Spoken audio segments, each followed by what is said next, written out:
Hey guys, tonight we're slipping quietly into the damp, splashing, herb-scented world of medieval laundry. Picture this, a cool morning mist clinging to the ground as you walk through the uneven stone streets of a medieval village. There's a buzz in the air, the kind that says, "Laundry Day is here." You follow the sound of sloshing, laughter, and fabric snapping in the wind until you find them dozens of women knee-deep in suds by the riverbank, skirts tucked high, sleeves rolled tight, working through steaming buckets and wooden paddles. And yes, everyone is watching, because in the Middle Ages, laundry wasn't just work, it was theatre. You can smell it before you get close enough to see it properly.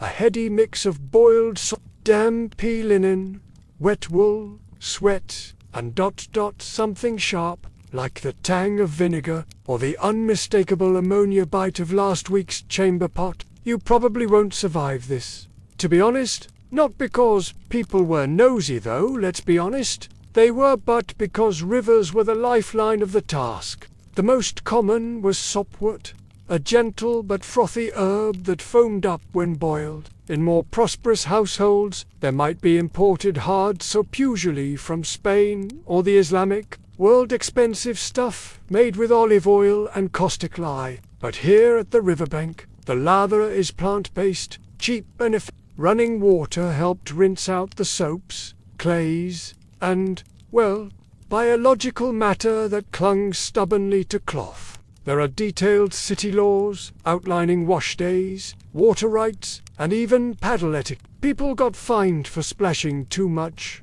or hogging the drying space. And dunk it into a bucket of steaming water, probably boiled over fire and seasoned with a handful of ash. You didn't just toss your shirt in a basket. You soaked it, pounded it, wrung it, rinsed it in river water, repeated the process, then hung it out to dry, while praying a goose wouldn't make a mess of it. A few small children shriek in delight, ducking underneath it, over and over again, like the world itself is doing laundry. One tunic at a time, a woman tries to fold a steaming piece of linen, but gives up halfway through and just slaps it over a thorn bush to dry. The bucket smells a bit like burnt toast, an old cabbage, but the linen comes out whiter. Sort of. The laundresses glance at you, not rudely, just appraising. You're clearly not here to help. And frankly, you look a little too clean, especially wool.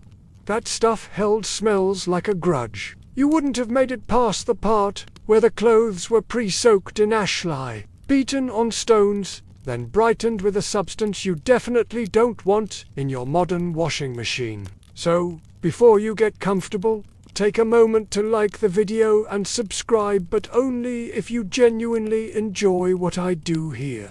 Historians still argue whether routine washing was widespread or class-specific, but there's ample evidence that undergarments like linen chemises were washed regularly, even among peasants. Upper garments, like woolen cloaks, were another story. Those were often brushed, aired out, and given the OL for Bresby bonfire method. And let me know in the comments where you're re-watching from and what time it is in your corner of the world. These are not idle laborers. This is a serious operation. There are designated washing stones, a hierarchy of who gets the best current, and a line of clothes stretched out like a woolen linen spine across the hill.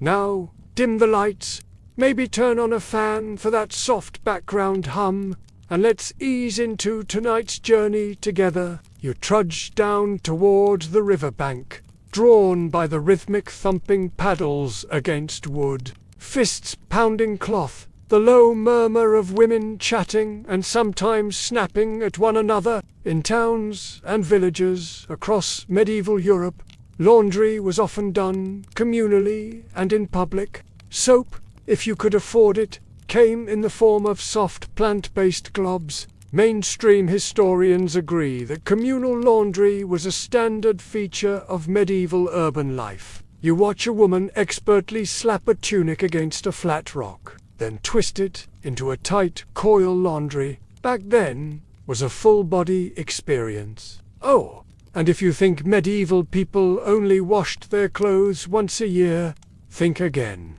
You step back from the water's edge, nearly stumbling over a pile of soaked tunics waiting their turn. One of them chuckles.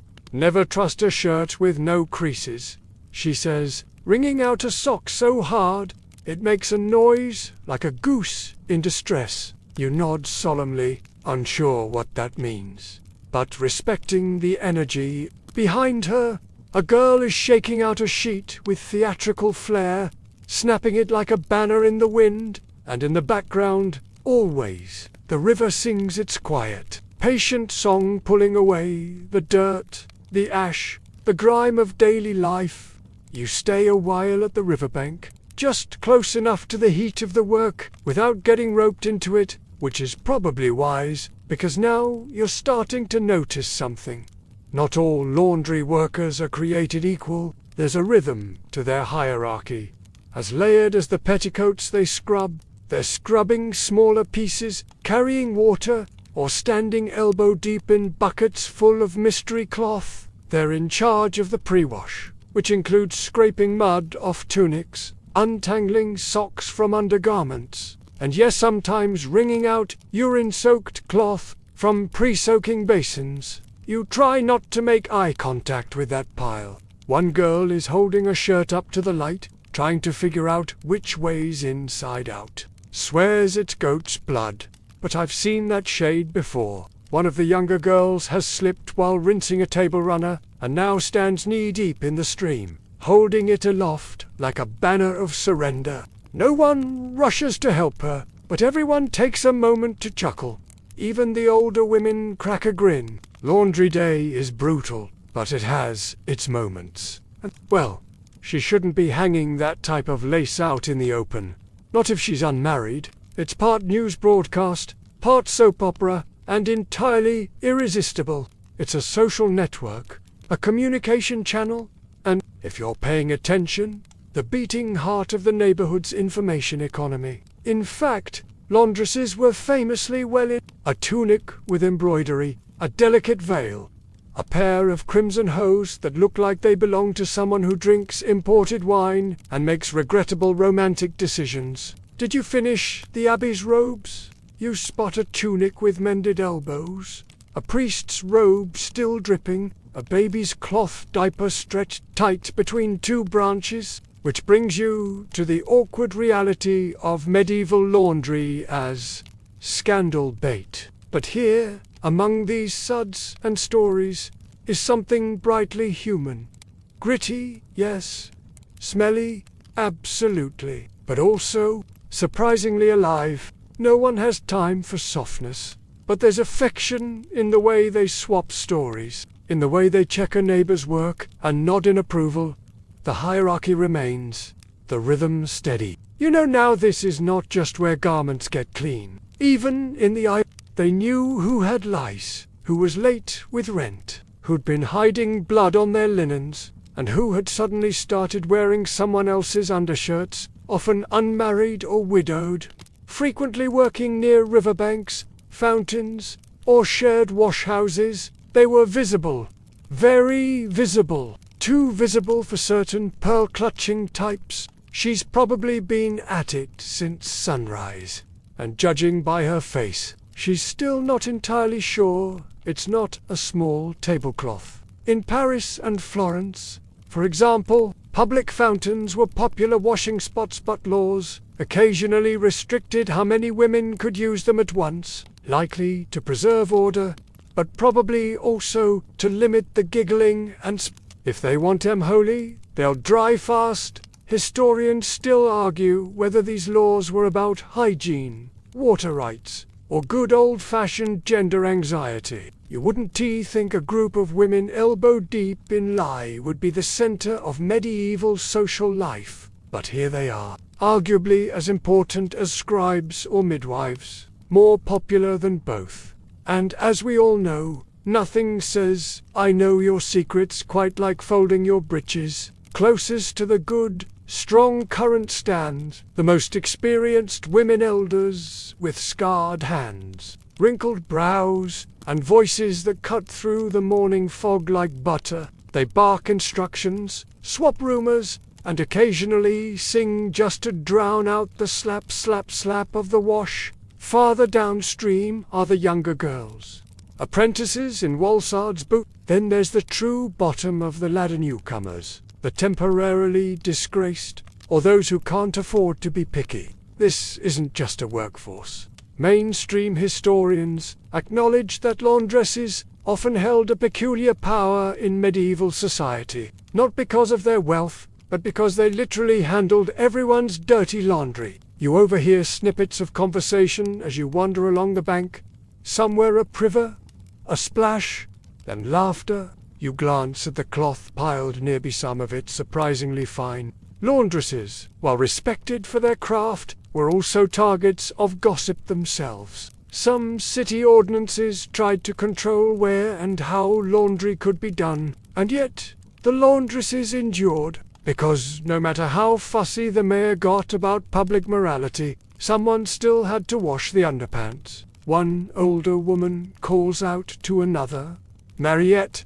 The woman shrugs. "I gave Emma rinse." Someone laughs. It's a community, forged in wet fabric, smoke-stained water, and shared aches. A breeze picks up, fluttering the drying clothes like flags on a medieval carnival line. You pause to admire the system, the knowledge each woman brings, the unspoken choreography of who scrubs, who stirs, who folds. So much of history tries to paint the medieval world in shades of dirt and grey. You take a final look at the workers before heading back up the hill. It's where reputations are aired, stories are spun, and history quietly unfolds, one damp sleeve at a time. You step back from the main riverbank path, making your way toward a quieter spot where another group is hard at work, but this time the focus isn't laundry for people, it's laundry for fabric. There's a distinction. What's happening here isn't just washing, it's fulling. You kneel beside a shallow stone trough filled with murky water and see thick bundles of damp wool being massaged, stomped, and folded over and over by bare, calloused feet. Fulling is laundry's bigger, stronger, grumpier cousin. It's not about delicacy. It's about turning freshly woven wool cloth scrotchy, greasy, uneven into something wearable, something that doesn't look like it's been used to mop up a barn floor. The process is brutally simple. First, you soak the wool, then you stomp it. 4 hours. That's it. In fact, you watch now as a boy no older than 12 trudges in a circle around the trough, knees lifted high like he's practicing for some strange medieval marching band. In many towns, residents were required to collect and donate their chamber pot output to local foolers. The boy looks exhausted, but he keeps going. They rotate shifts. Probably, unless you're an apprentice, then you get the honor of several uninterrupted hours of fabric foot massage. Some even had dedicated pots by the front door labeled for the cause. A kind of early recycling program, if you will, with scent. It's the kind of tune that probably passes down through generations, carried on the backs of people who learned to stomp before they learned to write. As he lifts it, the water runs off in strange rivulets, like the fabric itself is finally exhaling.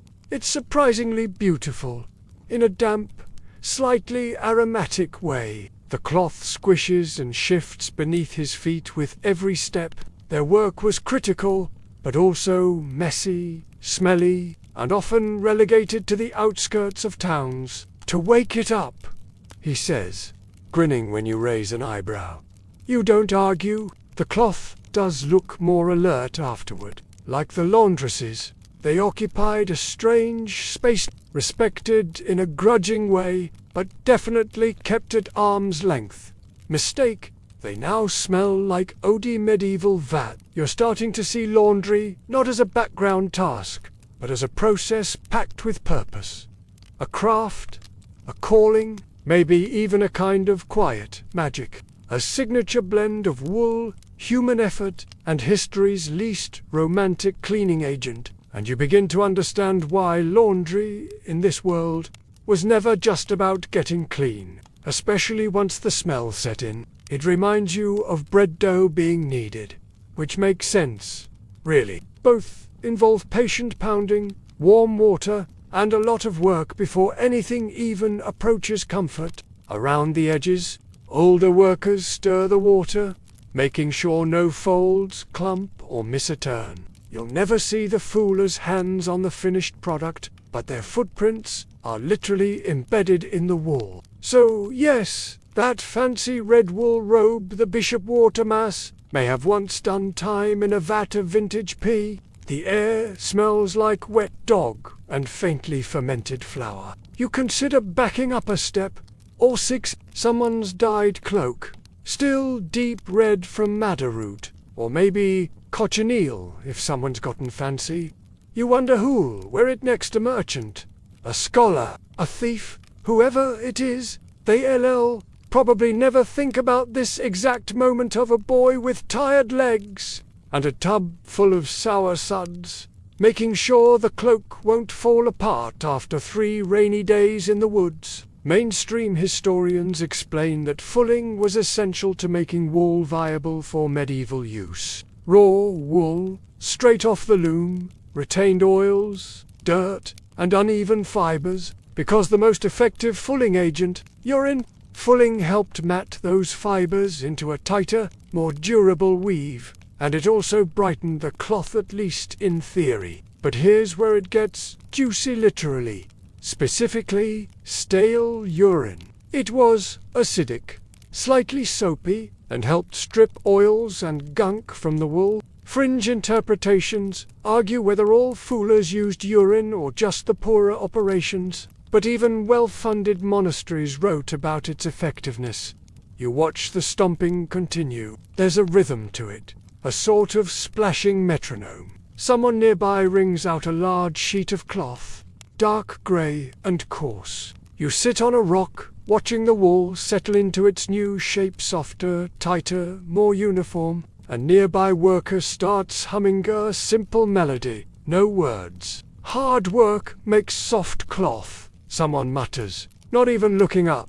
You think about how this labor gets invisibly stitched into the garments themselves. Historians still argue whether foolers were seen as artisans or just laborers. Your gaze drifts to a nearby bundle of fabric waiting its turn. One of the workers slaps a length of cloth over a log, giving it a few sharp whacks with a flat board. You stand again, wiping your palms instinctively on your tunic. Still, you can't help but admire the transformation, not just of the cloth but of your understanding. You turn back toward the main village path, wool still squelching behind you. It was about becoming ready.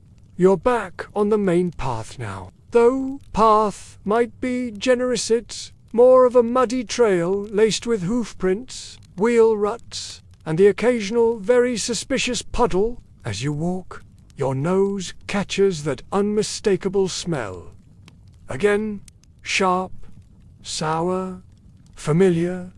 You follow it toward a series of large clay pots lined up behind a row of timber-framed homes. Each is covered with a rough cloth, some stained, some fraying, all of them humming with the faint buzz of flies. And now you know what's inside. People collected it, stored it, traded it, tagged it. In some cities, you could sell your household urine to foolers or laundresses by the bucket. Someone nearby stirs one with a stick casually, like it's soup.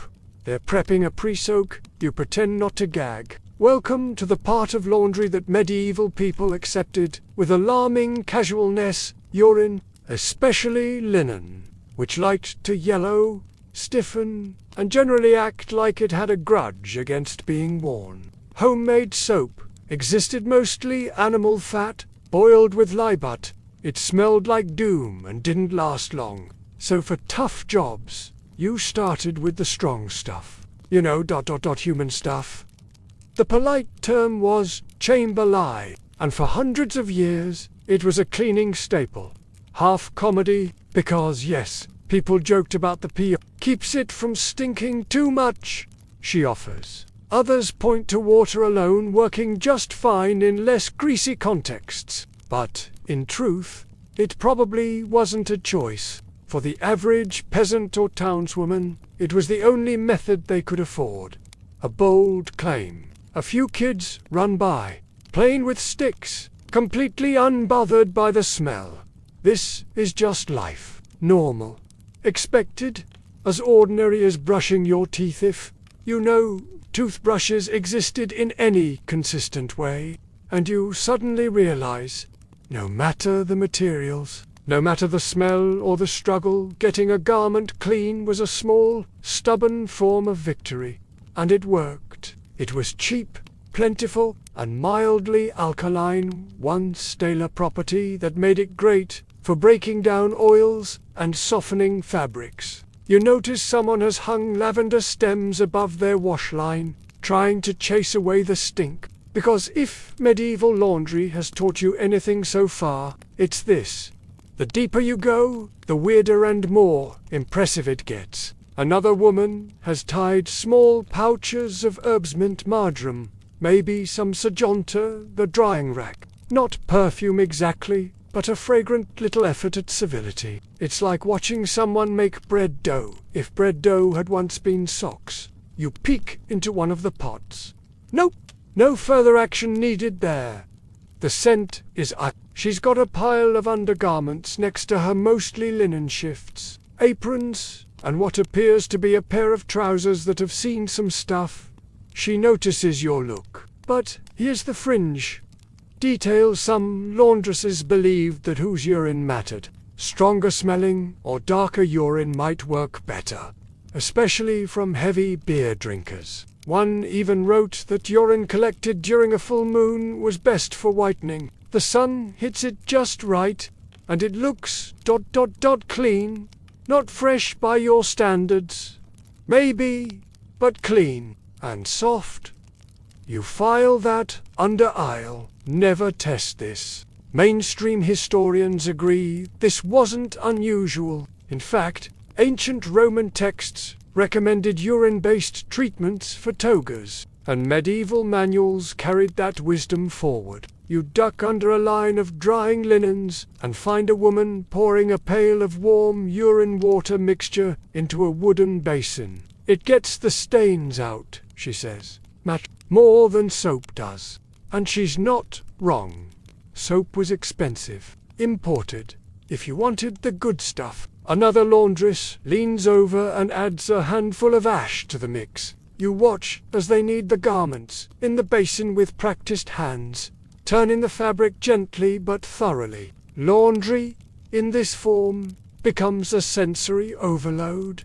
Warm, wet cloth squishing between fingers, the sharpness of the air, the hissing boil of a nearby kettle, and the constant backdrop of chatter half complaint. Oh no, don't put his breeches in with the others. You'll start a war. One woman laughs, yanking a shirt free with a dramatic splash. Historians still argue whether the urine method was truly necessary or just cultural inertia. Some say it was effective and sanitary by the standards of the time. You sit on a low stool, careful to avoid any drips. And yet, it's not all grit and grime. You respect it. Eventually, one of the women lifts a finished shift out of the basin, wrings it with the strength of a blacksmith, and hangs it to dry. There's satisfaction in that moment. Even pride. Over sweat. Over expectation. And you can't help but admire these women, elbow deep in a job no one sings about, quietly holding their world together with boiling pots, paddle beats, and the contents of someone's forgotten chamber pot. You rise again, ready to follow the next ripple in this strange sudsy history. You follow the winding scent of something unexpectedly sweet: roses, maybe, no, lavender, possibly both. And now you're no longer in the poorer quarter with its clay pots and shared troughs. There, in the dappled shade, a pair of maids kneel beside a wooden tub. gently swirling linen under water that sparkles faintly in the sun. It's been infused with herbs. You spot petals floating on the surface. Fancy? You've wandered into a quieter, cleaner part of town that's fuller's earth, used for stain removal on finer garments. It's messier than soap, but gentler on fibers and, if you believe some herbalists, it draws out the unclean spirits, possibly also wine stains. Imported, expensive, and entirely unnecessary for hygiene, but very necessary if you wanted your underarm linens to whisper I am richer than you, especially the pieces closest to the body. The linen shimmers with a faint iridescence. It's been bleached, likely with a mixture of lye and hours of sun exposure, not washing gust brushing, because for garments like cloaks and coats, especially ones made of wool, washing was risky. You could ruin the shape, shrink it beyond repair, or turn it into a felt pancake, so brushing, beating, and airing out were the go-to methods. One corner is embroidered with initials and a tiny stitched unicorn. Of course it is. Some argue the cleanliness equals status idea only took hold after the 13th century. That meant shirts, chemises, undertunics, and linens designed to soak up the sweat you'd prefer not to let leak into your velvet doublet. The contrast between this gentle ritual and the riverbank bash and slosh couldn't be more dramatic. No shouting here, no paddle fights. Servants carried heavy buckets, hauled wet cloth upstairs, stirred boiling pots, and handled caustic cleaning agents daily. One slip and a fancy sleeve could be ruined, or worse, scorched. Just quiet murmurs, herbal infusions, and rows of linen flapping like elegant ghosts in the breeze. She nods once, not unfriendly, but weary, like someone who knows every fold in every tunic she's ever washed, and has dreams haunted by soap bubbles. Welcome to the noble class, where even your underclothes might smell like a floral bouquet, still somehow make you itchy. Intimate pieces like collars, cuffs, or bed linens often had their own baskets, sometimes even marked with wax seals to indicate who they belonged to. And yes, if a servant mixed up the Duke's undershirt with the stable boy's, it could mean more than just awkwardness. Punishments happened, jobs were lost, a kind of gentle warfare against sweat, social decay, and the very concept of being seen in a wrinkled chemise. Servants were trained in folding methods, starching rituals, and the most dramatic part of all, drying. Whether or not the duel actually happened, the story says a lot about how laundry, even among nobles, was wrapped in status and ego. Delicate fabrics had to be hung carefully, sometimes even indoors, to avoid sun bleaching or thieving pigeons. Yes, it happened. Noblemen and women owned far more fabric than the average peasant, and it was finer, thinner, more prone to staining, tearing, and being judged by others at court. Linen shifts, embroidered sleeves, fragile veils, they all required special attention, and someone else to do the actual scrubbing. One of the servants is dabbing a cloth with vinegar and something sharp, perhaps alum or citrus peel. She's working on a sweat mark, rubbing in gentle circles as if coaxing the shame out of the fabric. The air here still holds a touch of smoke and sweat, but it's layered with perfume, subtle but very much there. You pass under a carved wooden arch into the courtyard of a manor. This isn't laundry for survival. This is laundry for presentation. Washing garments for the upper classes was a delicate balance between utility and vanity. You hover near the edge of the courtyard, watching a servant gently rub fabric with what looks like soft white clay. Mainstream historians confirm that wealthier households had designated laundry staffs, sometimes entire teams. A maid near the tub adds a few drops of something to the rinse water. Rose water, by the smell of it. Nobles didn't necessarily bathe more often than peasants. In fact, They may have bathed less, for fear of illness from open pores, but their laundry was washed more regularly. A particularly fine piece is being laid out now on a woven drying rack raised off the ground. You step back and notice something else. A servant is brushing a thick wool cloak with a bundle of stiff bristles. Better to smell of rosemary than of ruin.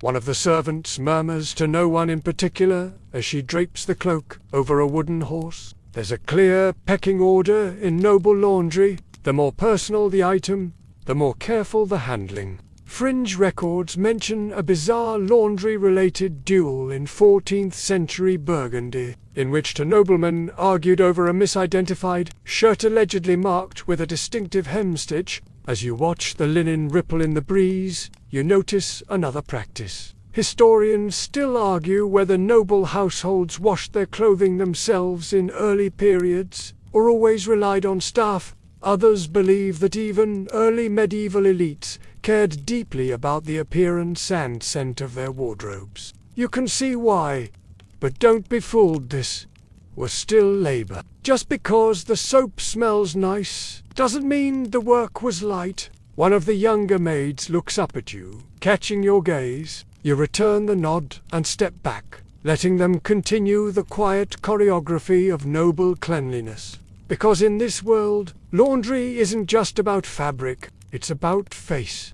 You leave the manor courtyard, the scent of rosewater trailing behind you like a faint memory, and head toward the outskirts of town where the clean linens stop fluttering and the mud resumes its reign. This is where garments go when they're beyond saving. There are no tubs, no lines of fluttering cloth, no women with paddles and sharp elbows, just piles, mounds, really of worn-out cloth stacked beside carts, barrels, and scrap baskets. Some are already cut into strips, others are in the process of being sorted. You hear snipping, tearing, the low creak of a spinning wheel. Beyond even the soft herbs and stale pea of good intention, welcome to the world of ragman and textile risk. At first glance, this doesn't look like a laundry zone. Terrible stitching, but this bit'll make fine yes, berry. For fabric too far gone or too intimately soiled, burning or burial was the only solution. You pass a pit where several old garments smolder. The smell is complicated. You didn't do it lightly. Every time you washed a tunic, you were investing in its future, which raises the peculiar image of someone wearing a sanctified sock piece around their neck for luck. Every rip or stain was a crossroads. Fix it, repurpose it, or say goodbye. This is where cloth goes to die or to be reborn. In poorer communities, that might mean whatever had been recently laundered. These people aren't just cleaning, they're managing the life cycle of fabric. From noble sleeve to rag to maybe one day. Paper. In one corner, a large linen sheet has been spread across the ground, and a woman kneels over it, stitching slowly. She's mending it for resale, probably to someone who doesn't care that the hem's been patched 4 times, or maybe someone who does care and appreciates it all the more. You imagine the weight of that decision, which shift to bury Antellin in, knowing you can't afford to lose another. Her needle rises and falls like a slow breath. One stitch at a time, she restores order, makes something broken into something almost whole. Boiled, pulped, spread onto wireframes, dried in the sun, and turned into folios, letters, records, decrees. You crouch beside a barrel and noticed it's full of old linens, some clean, some ... well, very not. Rags became bandages, cleaning cloths, padding for shoes, even toilet paper in desperate moments. Some were rewoven into coarse fabric or sold by weight to papermen. There are scorched hems, torn collars, and several suspicious stains that have outlived their origin stories. Some sources suggest overlap, especially for women who straddled roles in poor neighborhoods. Laundering, mending, and disposing, all part of the same blurred job. A man nearby, with nimble fingers and a disturbingly cheerful whistle, is trimming usable fabric from a torn shirt. Every piece of cloth had to prove it was worth keeping. "Good weave," he mutters, mostly to himself. "It's beautiful in its own way, like a fabric mosaic." She sees your expression and smiles faintly. Because here's the secret. Laundry in the Middle Ages didn't just involve cleaning, it involved judgment. Mainstream historians tell us that textiles were incredibly valuable. Even badly damaged garments had second and third lives. You just have to listen. You spot a woman folding what appears to be a stitched-together blanket made entirely of salvaged shirt sleeves. "Old linens tell good stories," she says, smoothing a patch that might have once been a bishop's sleeve. There's a rhythm to this sorting space, too.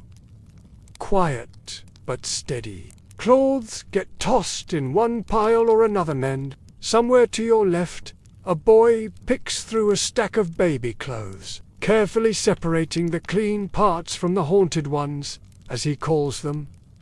Laundry and waste went hand in hand, and because cloth was so expensive, throwing something away was a significant act.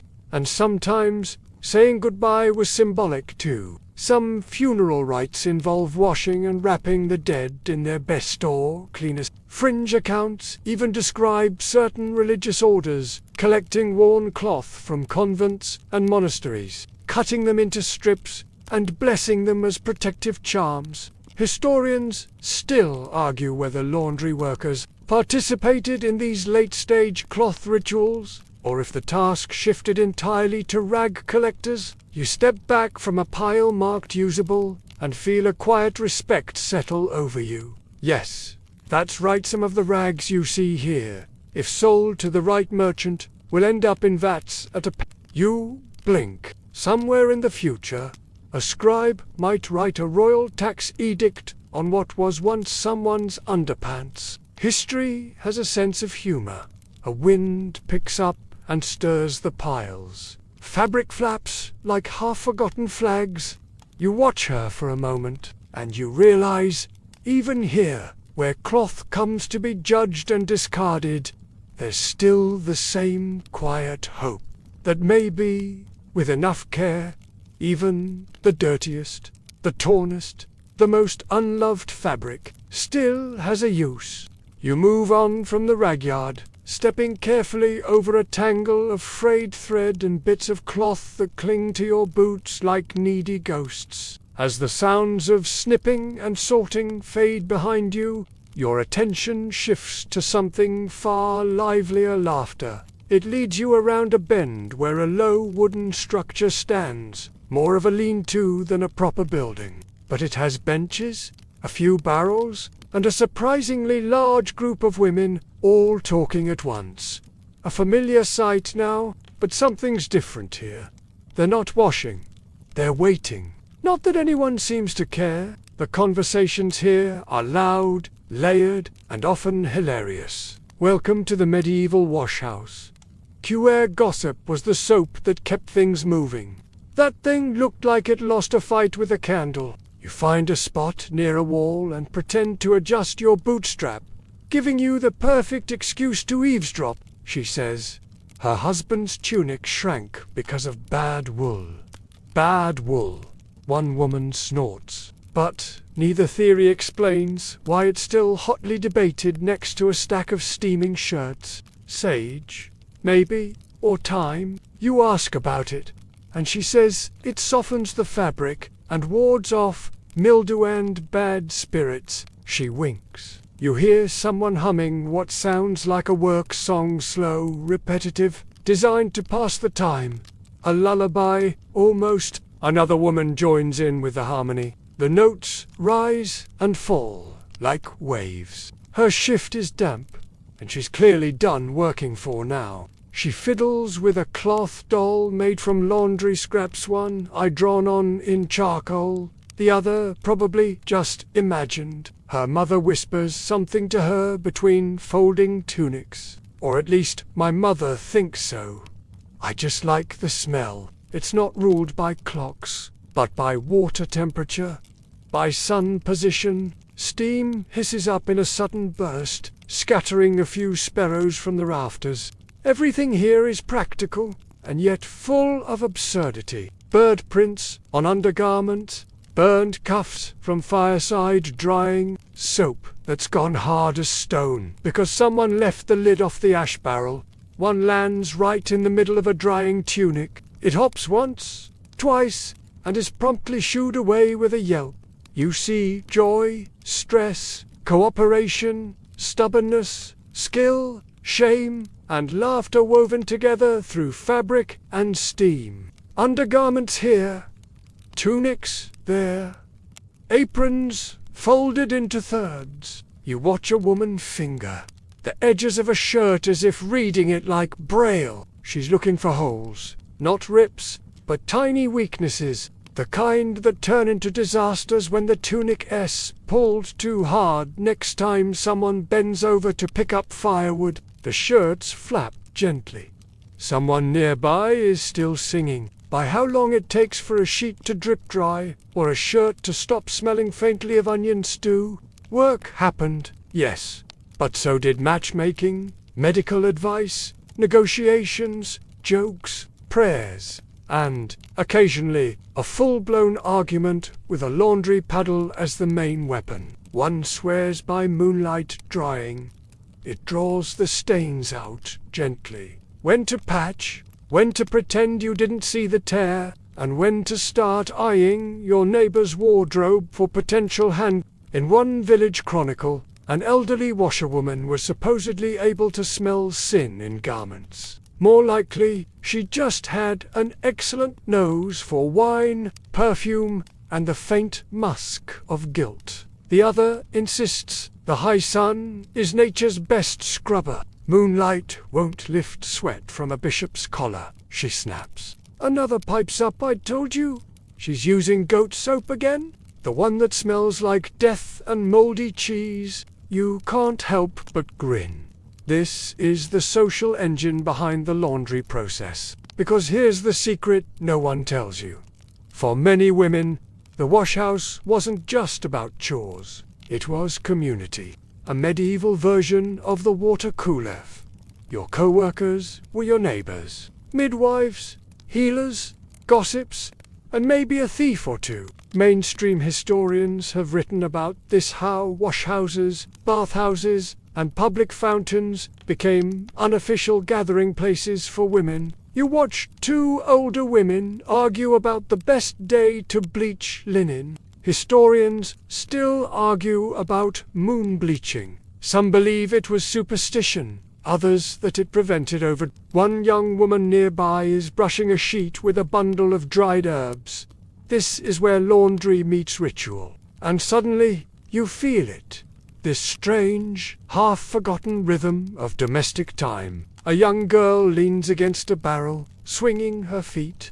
Don't let it fall in the rinse bucket again. Or smell like Cousin Hubert. You chuckle quietly and move down the line. A basket of laundry already cleaners being sorted into piles. It's a subtle form of survival. This skill, knowing how long a piece of clothing will last. Fringe accounts mention women developing near supernatural reputations for their laundry sense. The smell of smoke and boiling lye drifts in as someone adds more firewood to the kettle. You shake your head, but somehow this mess works. It's alive, and you realize the medieval washhouse wasn't just a place for laundry, it was a mirror of the entire community. You step back outside, where the drying lines reach toward the sun like arms stretching after a nap, and you know now. The real cleaning happened here, not just of cloth, but of stories, minds, and days. You leave the washhouse chorus behind, and as your boots squish along the narrow footpath, the chatter fades into the rhythmic sound of water trickling nearby. It leads you to a quiet stream, shaded by old willow trees, where the scenery feels like a painting, and oddly, so does the laundry. Here, a single laundress works in peaceful solitude. She's knee-deep in the stream, balancing on smooth stones as she dips a piece of linen into the water and pulls it out in gentle arcs. There's no crowd, no shouting, no barrels of stale urine, just flowing water, sunshine, and practiced grace. The water was clean, cool, and constantly moving. If you timed it right, the silt helped scrub the fabric naturally. And unlike rivers running through towns, this water was unlikely to be tainted by tannery runoff, brewery waste, or, medieval soup. This is rural washing. Laundry as meditation, and, if we're being honest, as physical therapy for someone with calves of steel. Others insisted that washing clothes on certain feast days or avoiding it entirely could impact luck or fertility. You crouch on the bank and watch her work. She hangs it on a low branch, then reaches into a basket for the next item. This one's embroidered, probably a special piece. She inspects the stitching with care, adjusts the corners, and lowers it into the stream like a baptism. She lifts a sheet, folds it carefully, and gives it a few precise smacks against the stone. Each piece tells a tiny story of someone's body, someone's work, someone's day-to-day life, and here she is, refreshing them all. The sound echoes in the trees like a drumbeat, not aggressive, just firm, persuasive. The sun is a drying rack, the breeze is quality control. You realize that even this kind of peaceful washing takes a toll. A prayer, it could be nothing, or everything. The water may be gentle, but the weight of it, all the clothes, the cold, the repetition sinks in. There's something calming about it, almost hypnotic, and you begin to think, maybe laundry wasn't always a task to dread. Maybe, sometimes, it was a chance to be alone, to think, to breathe. Each cloth swings in the breeze like a flag of small victories.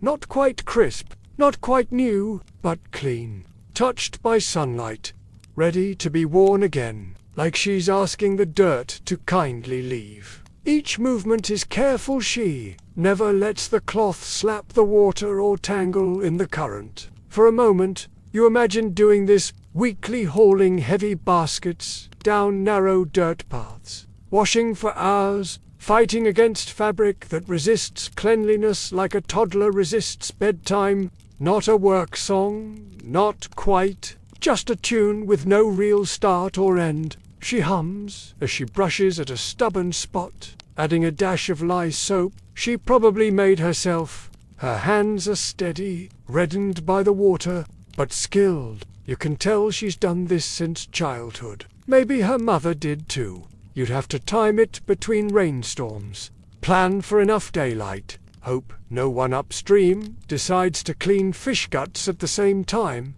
Her rhythm is in the background. You hear birdsong, maybe a woodpecker, maybe something plotting to steal a sock. Mainstream historians acknowledge that many villagers, especially those living far from towns, did their laundry directly in streams like this. You walk closer and spot a flat rock beside the laundress. It's smooth and pale, likely chosen for its ideal battering properties.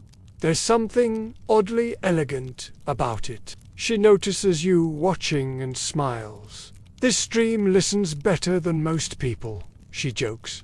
Then, more quietly, never tells your secrets, just carries them away. You get the sense that this isn't just about cleaning clothes.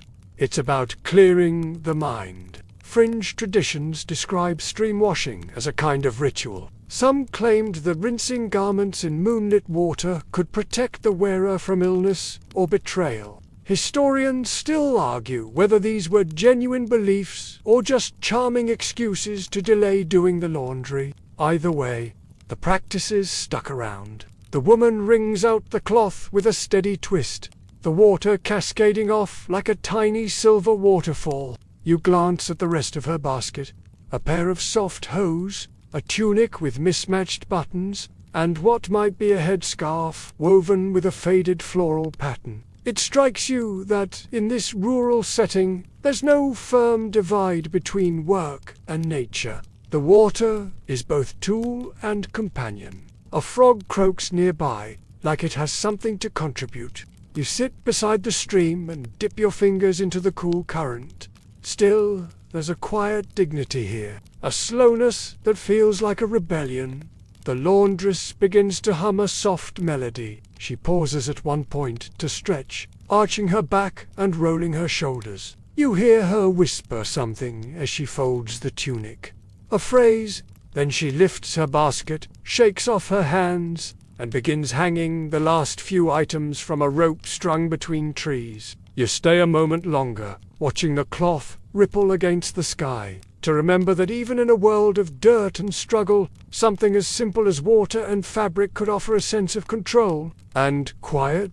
You rise from the stream bank and brush the damp earth from your knees, following a narrow footpath that winds through low hedges and mossy stones. It leads you toward a new kind of setting, neither town square nor manor courtyard. This place is walled, hushed, and filled with the soft rustle of linen on lines stretched between ancient fruit trees. You've entered the laundry gardens of a medieval monastery. Their robes didn't stay miraculously clean, despite the propaganda. He places them on a wooden rack, turning each piece just so, ensuring the weight of the fabric is evenly distributed. They lived simple, physical lives, gardening, cooking, copying, healing the sick and, yes, doing the wash. Dirt symbolized sin, decay, and disorder. The steam rises slowly, scented with lavender and rosemary. It's a natural rinse both for cleanliness and for what some believed was soulful aroma.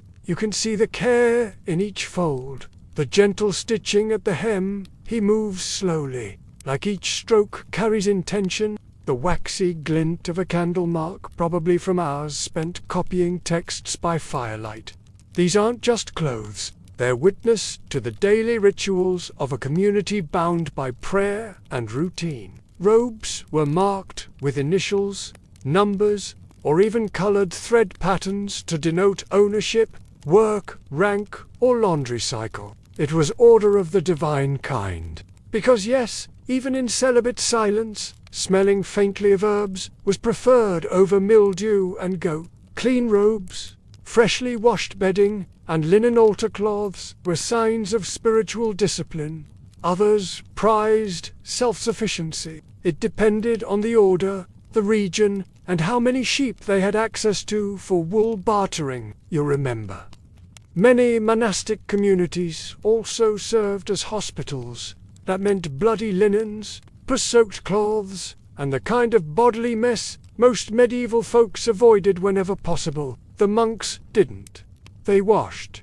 They mended, not washing gust to dusting, like earlier in the noble courtyard. Only here, the vibe is very different. Less performance, more process. One of them whistles a slow, four-note pattern. It's the same phrase he sang during morning prayers. They faced it all with the same calm they gave to prayer. It's quiet here, not silent, but the kind of quiet that soaks into your skin. Somewhere, a bell chimes the hour, low and slow. The monks and nuns gather their baskets, finish folding, and slip back into the stone corridors without a word. The linen remains, swaying in the sun, steam rising in lazy curls from the last basin of hot water. Not flashy, not proud, just clean, ready to be worn again. Prayed in, worked in, slept in. You wonder if each person knows when a robe is theirs, just by the weight of it on their shoulders. A few robed figures move through the orchard, lifting, folding, and adjusting sheets with a care that borders on reverence. One nearly crashes into a nun holding a bucket of soapy water. She doesn't flinch. You suspect this is not her first bird-related incident. You never really considered monks and nuns doing laundry. But, of course, they did. Of marking days, of holding chaos at bay. You trailed behind one of the brothers, who carries a basket full of damp robes, each one folded with eerie precision. Monastic laundry was a different beast altogether. Mainstream historians tell us that cleanliness in religious life wasn't just about health, it was moral. Vanity was frowned upon, so they walked a tightrope one where they scrubbed away the body's messes, while pretending not to notice they had bodies at all. But here's the twist. Monks and nuns weren't supposed to be too concerned with appearances. Basins made of oak, soapstones, ash barrels, large pots for boiling, though not too many, since fire was rationed. Everything here is reused. Nothing is wasted. If a robe becomes too threadbare for daily wear, it becomes a sleep tunic. After that, it's cut into rags. After that, maybe, or used to polish brass. It's a quiet loop of usefulness. A nun nearby is stirring a large pot set over a gentle fire. You kneel beside a basin where a set of underrobes are soaking. A young novice nearby carefully brushes the collar of a robe with a soft reed bundle, not for stains, but for dust. Every thread teaches patience, he says softly, not looking up. You believe him. Fringe sources suggest that some monasteries developed elaborate systems for tracking garments, but historians still argue whether monks and nuns did all their own laundering or relied on local laypeople. Some abbeys were rich enough to outsource the dirty work. You spot a set of linen strips hanging neatly beside a pile of folded robes, bandages, and so their laundry took on an almost sacred rhythm. You pass under a wooden trellis draped in drying towels. A few birds dart through, careless and The laundry stations are small but efficient. You find yourself near a wall where two monks are gently brushing woolen mantles, and you realize something beautiful. Even the laundry echoes the liturgy. The garments drying on the lines wave gently like flags of obedience. Maybe that's part of the rhythm too. The bell chimes again, and suddenly the courtyard begins to clear. You stand alone in the hush, the scent of lavender and wood smoke lingering. And in this moment, you feel what laundry meant here, not just as a task, but as a way of shaping time. Because when the world outside boiled with war and plague and worry, the monks still folded their robes, and the robes still smelled of rosemary. You step out of the monastery garden, the scent of herbal steam still clinging to your clothes like an invisible shawl, and make your way toward a very different kind of laundry zona. Place where washing was unjust routine or ritual, it was surveillance. But no one's actively scrubbing. Instead, they're watching. Dozens of eyes, mostly women, half of them working, half pretending not to listen. All of them noticing everything, because now you're in a medieval city square, and right in the center is a stone platform lined with large wooden tubs. Her sleeves are rolled high, her hair covered in a kerchief, and her eyes are everywhere, not just on her fabric, but on everyone else's. Because this isn't just about getting stains out, it's about decoding stories. You've arrived at what might be the most uncomfortable part of medieval laundering, the public spectacle. If your linens were too filthy, you were judged. If they were too nice, you were judged harder. Why isn't her brother helping? Always see her out here alone. You glance over, sure enough, no brother in sight. If you washed too often, suspicion. Not enough. Suspicion. And heaven help the woman whose laundry was never seen at all. What was she hiding? Especially for women, laundry wasn't just a domestic responsibility, it was a stage, a judgment chamber, and a gossip column all rolled into one. She tried to claim her cousin had come to stay. The town didn't buy it. Others say it just disguised judgment as fellowship. You suspect it was both, depending on the day, the weather, and who brought the good soap. A woman unwraps a cloth bundle and reveals a chunk of homemade lye soap with flecks of ash and rosemary. Several heads turn. She got that from the miller's wife. Someone whispers, "They're not even cousins." Here, the line between cleaning and being seen, cleaning was paper thin. You pause beside a woman wringing out a tunic. They're not working, just soaking. Talking softly, one pulls out a comb and starts teasing knots from another's hair. It's oddly intimate, oddly public. Two women sit up straighter. One subtly lifts a sleeve to show off cleaner cuffs. People pass through, constantly traders, priests, children, chickens. Everyone sees your stains. Everyone hears your jokes, your complaints, your accidental mentions of who showed up late to church last Sunday with suspiciously clean hair and clothes. Tell stories. Not for the scent, for protection, says it wards off roaming eyes. Especially around feast days or market fairs, a parade of clean towels hung conspicuously from windows. Veils folded precisely and left on benches, chemises airing out at suspiciously perfect angles. "Look at that hem," she mutters. "Poorly patched, and twice. Someone's not sleeping where she says she is." The city square hums with chatter, heat, and barely restrained judgment. A woman laughs so hard she nearly drops her paddle. For a moment, everyone relaxes. Even the soap thief and the hemline gossip pause their commentary to enjoy it. There's energy here, not the serene, methodical kind of the monastery or the river, but something sharper, messier, more human. You're not sure whether to laugh or feel vaguely threatened. Mainstream historians confirm that in many towns, public washing sites were as much about reputation as cleanliness. Not just the pressure of public cleaning, but the relief, the weird sort of comfort that comes from being part of the same mess. A young girl nearby lugs a basket, clearly too heavy for her. The woman beside her clucks her tongue disapprovingly. These are showpieces laundry meant to be seen before being stored away. Some are embroidered, some bleached to a suspicious level of whiteness.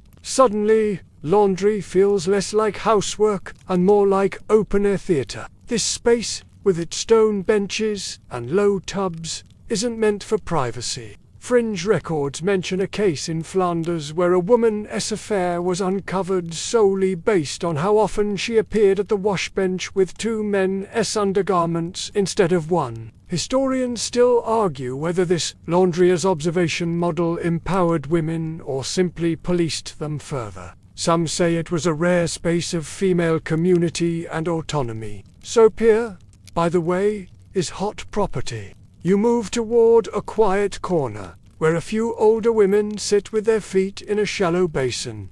You listen. "My daughter keeps hiding her apron stains. Says it's from berry juice. I know better. I heard the magistrate's wife boils her husband's hose with bay leaves." You try not to laugh out loud. The city watch passes by, their armor clinking, and the entire square pretends to ignore them while simultaneously monitoring exactly where their gaze lands. Even here, amid suds and splashes, the performance never ends. You notice a peculiar setup off to the side. A table with folded linens, each with a small weight placed on top. You hear someone scoff. "That one's never been worn, just washed for bragging rights." And yes, that was a thing. Display laundering where certain items were washed, not for hygiene, but for attention.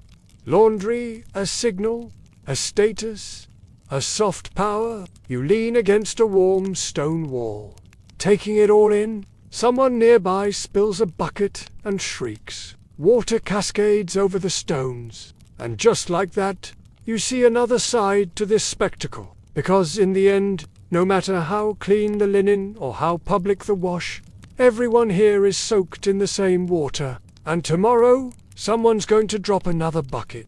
The laughter in the square still echoes faintly behind you as you meander into a narrower, streetless stone. More dirt, with crooked buildings that lean just slightly too close to one another. Chickens wander underfoot, and a cat eyes you suspiciously from a windowsill. You've moved into the poorer quarter of town, where laundry still happens, but with much less soap and far more improvisation.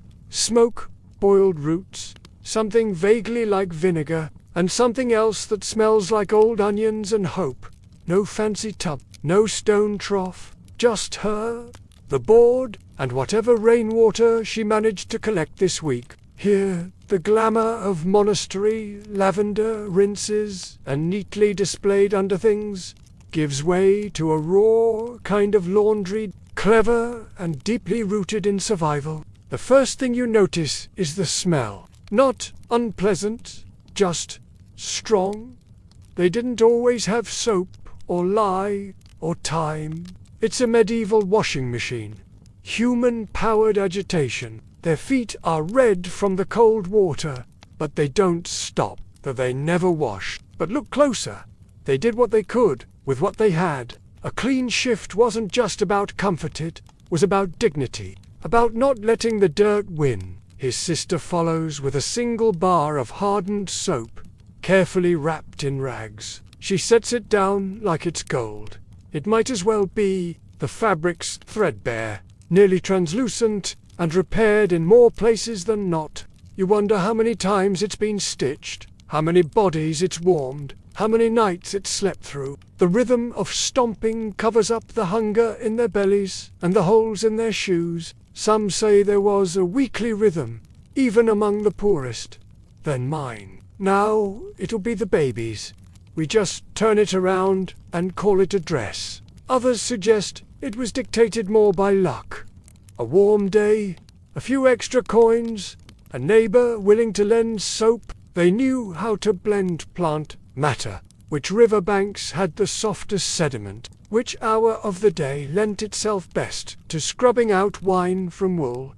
But their laundry carries just as much meaning. But they had salt, vinegar, sand, and, in truly dire situations, cold ashes and stale beer. The cloth droops in odd places, warped by wind and time. But it works, a refusal to give in to the grime of poverty and the stink of being overlooked. You spot patched socks held in place with sharpened sticks, sleeves weighed down with stones to keep them from flying off. Every solution here is one of necessity and breathes in the sun-warmed scent of something freshly washed.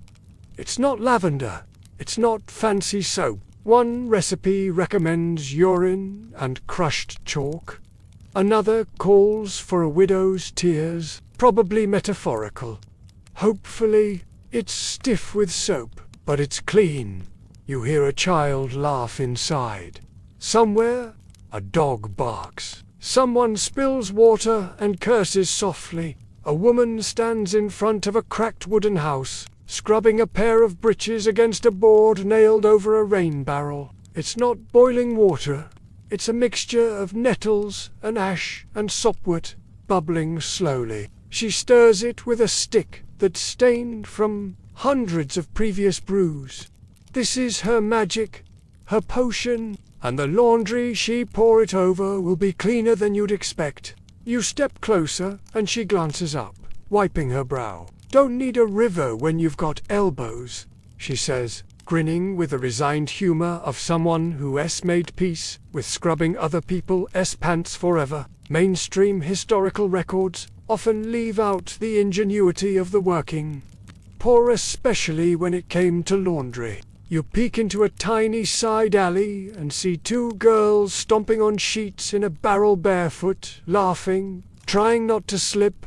A few houses down, someone's drying laundry on a repurposed fishing net.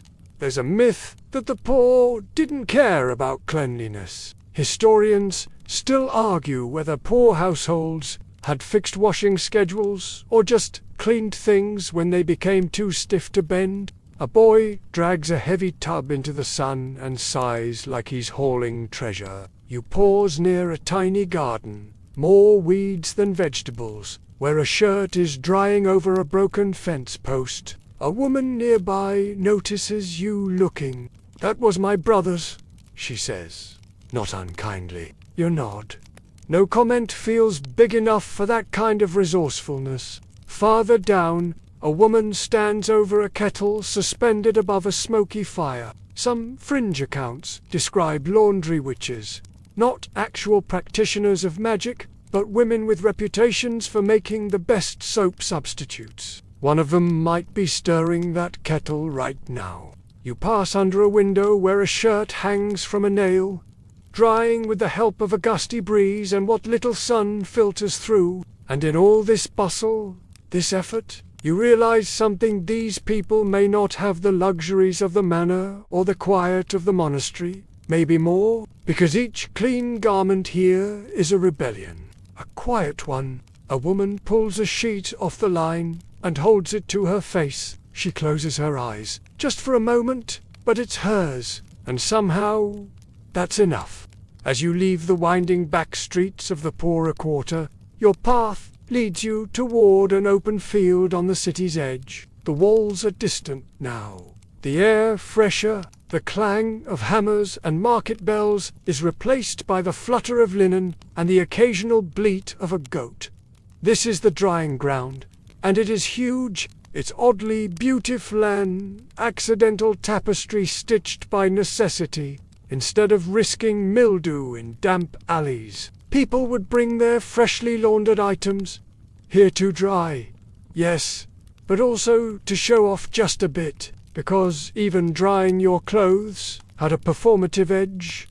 You hadn't expected this. Rows upon rows of cloth, stretched tightly on wooden frames or pinned between crude posts and rope lines, sway like sails waiting for a breeze. It was strategic. Cloth had to be turned regularly, hung with airflow in mind, protected from rain and absolutely from animals. Birds were the usual suspects, but there were also pigs, children, or jealous neighbors with suspiciously fast fingers. These communal drying fields were a staple in many medieval towns and villages, especially where private space was a luxury.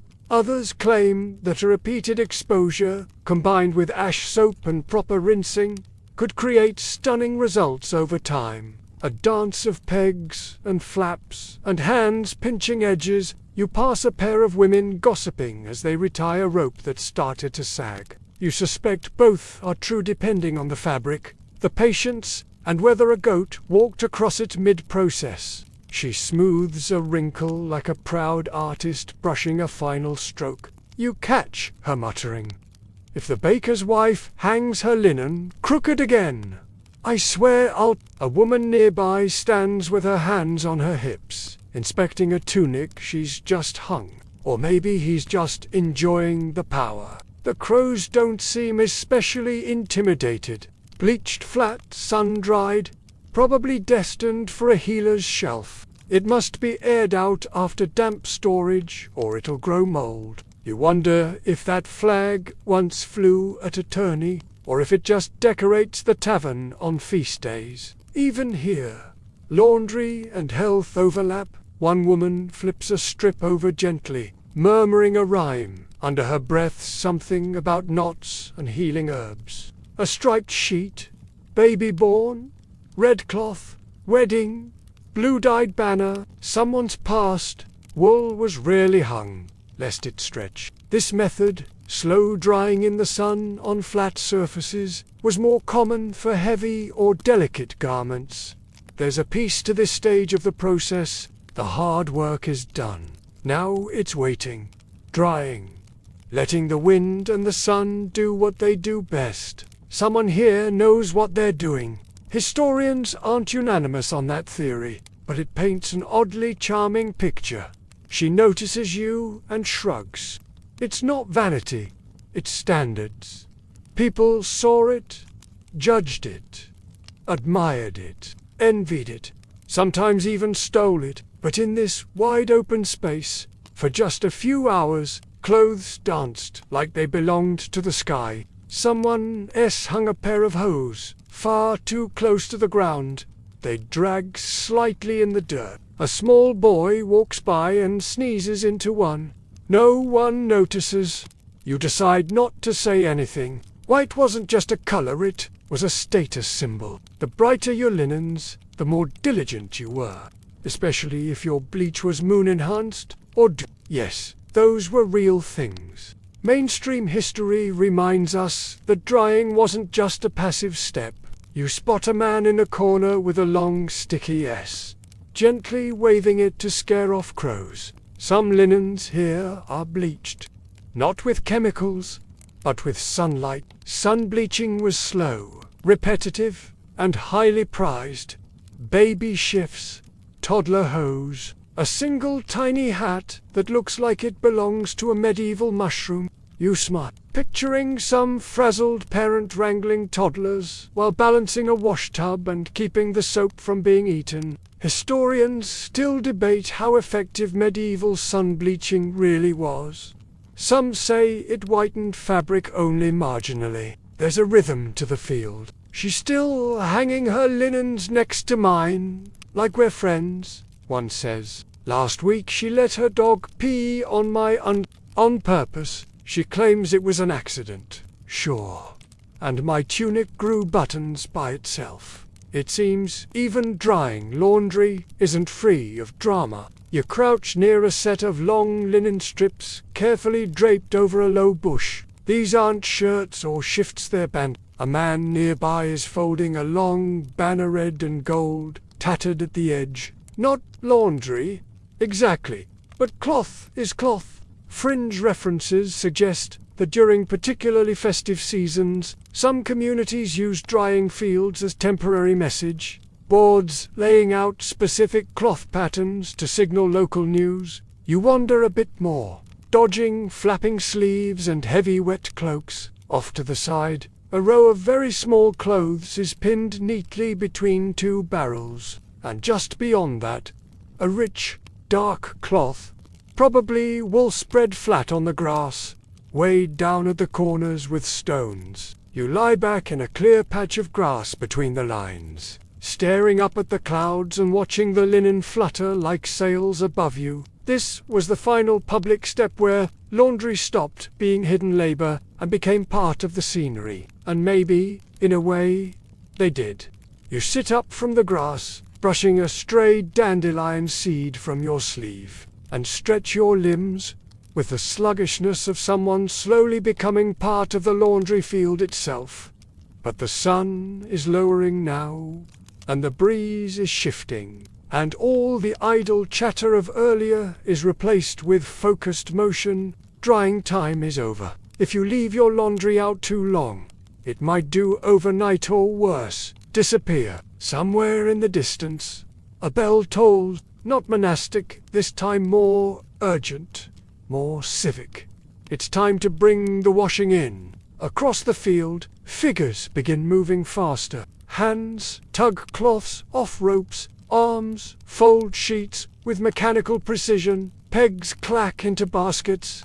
A few wrap items in large sheets, like laundry, burritos, protecting the contents from dust, drizzle, or curious hands. The moment the door closes, the woman sets her bundle on a low bench and exhales like she's finished a pilgrimage. You shadow a woman who moves with the speed of someone who's had linen stolen before.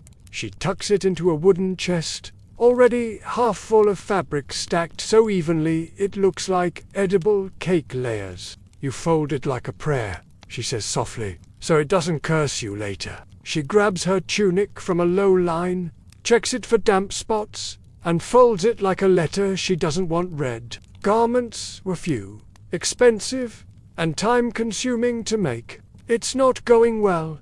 Lefts and rights don't quite pair. One has a hole, the other still damp. The child sighs. Linen strips hang on it, neatly spaced, probably rags or baby cloths. They sway gently in the breeze from a high window, catching the light just enough to glow. There's no dresser, no wardrobe, just this chest and a few wall hooks. Everything stored is chosen. Everything kept has survived. If laundry is storytelling, this room is the last page. They're all wrong. The mother chuckles. That's life. Just where the driest one closest to your heart.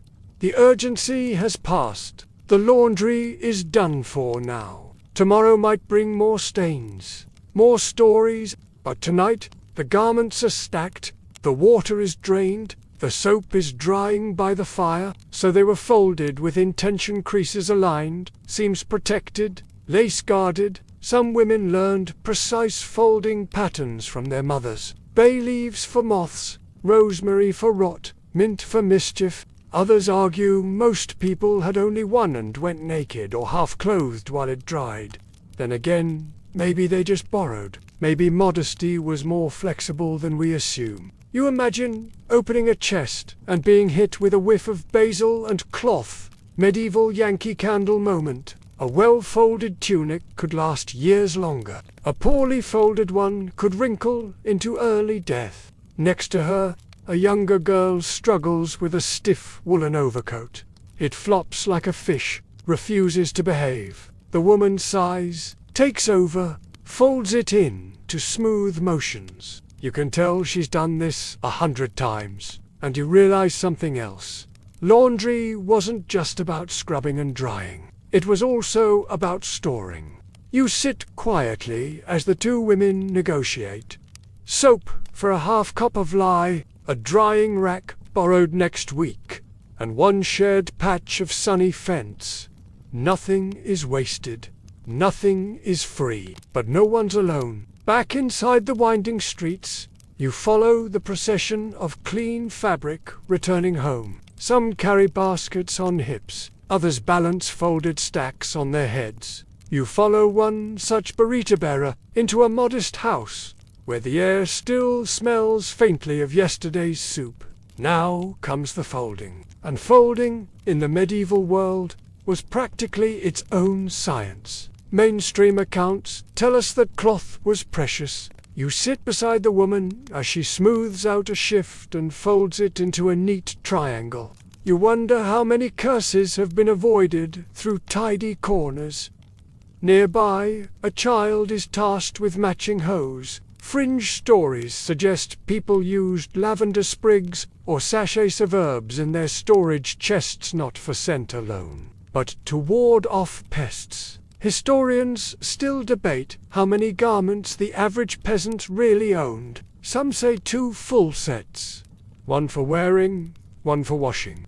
In the corner, an old wooden rack stands like a miniature gallows. The woman picks up a small shirt, patches a fraying seam with a few quick stitches, and folds it tighter than a secret. You glance around.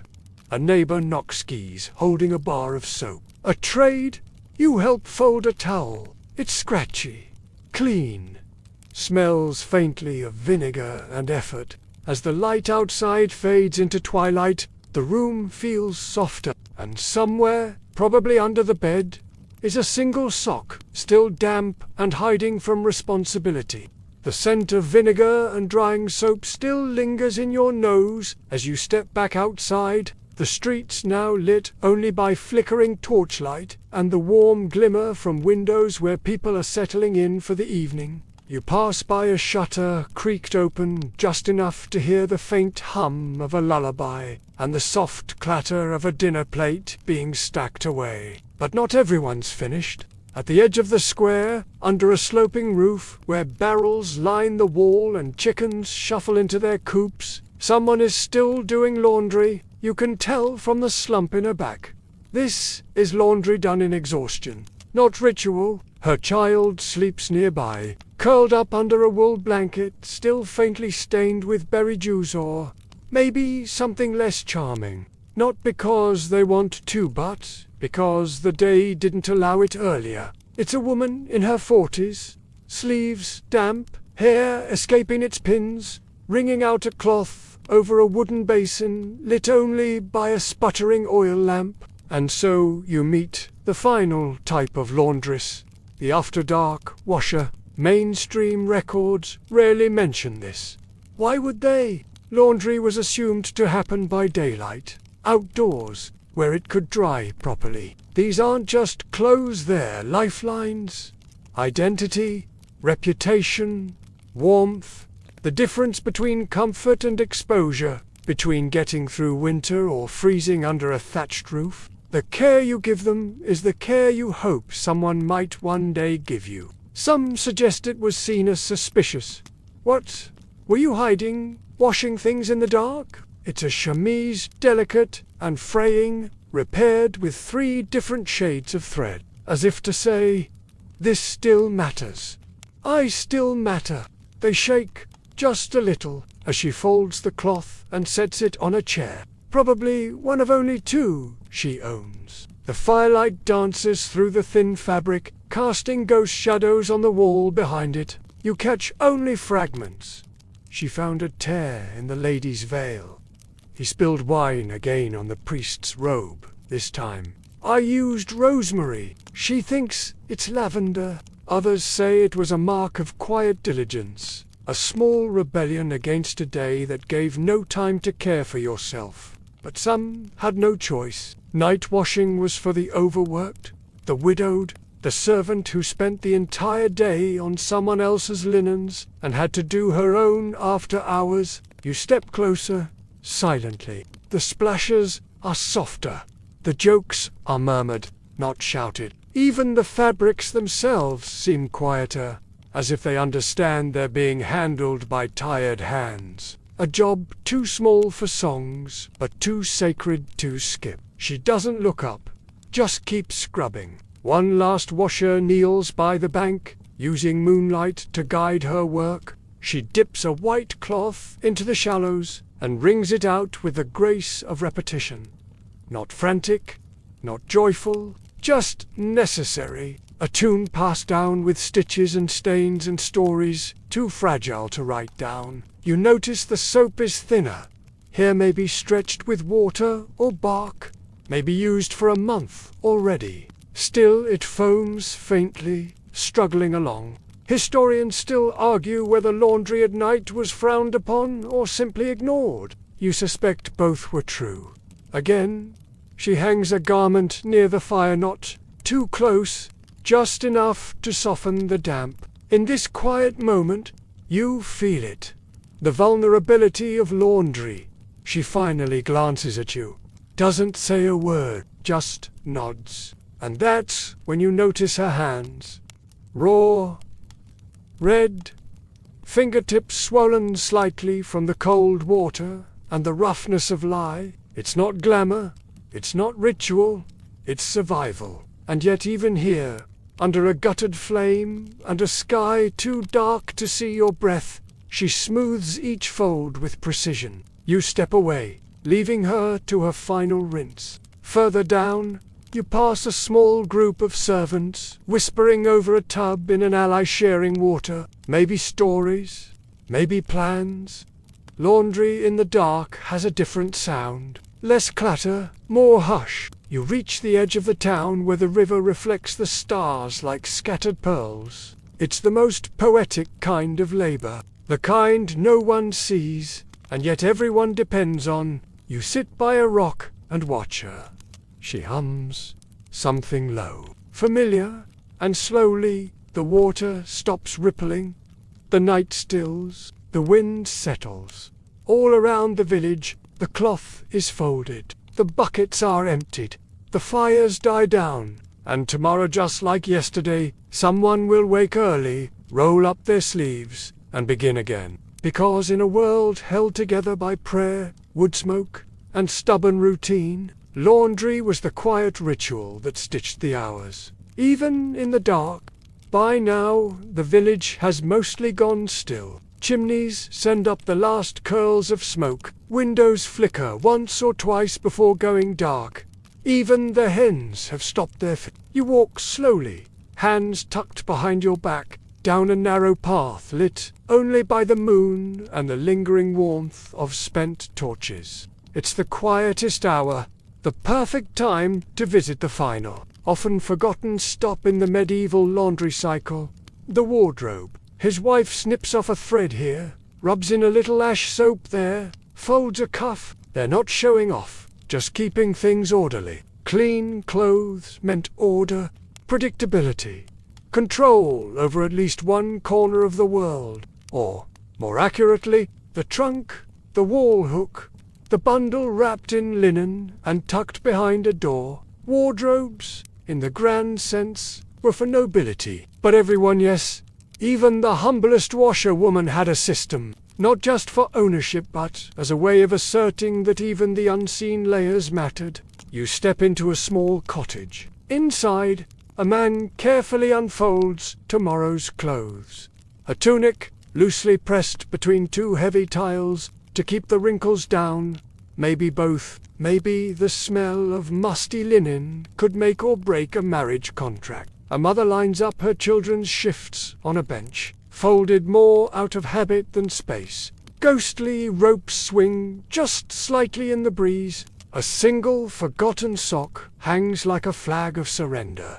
You leave it there. Let the dawn find it. It was intimacy, routine, a way of touching the world fabric, water, heat, skin and saying, "This matters." She mends a tear with thread so thin, it's barely there. Her hands are faster than her eyes at this point. A lifetime of laundry, muscle memory. In wealthier homes, this process was even more elaborate. You find yourself in the home of a well-to-do merchant family next. Their laundress, now off duty, walks the hall with quiet pride. Yes, a literal list of garments, checked by a steward to ensure nothing had gone missing or been borrowed by a servant. Silk code. Even the soap has been put back on the shelf, worn thin by a dozen hard days and 100 soft ones. The night holds you gently, like a blanket still warm from the hearth, by the hum of hands working in rhythm,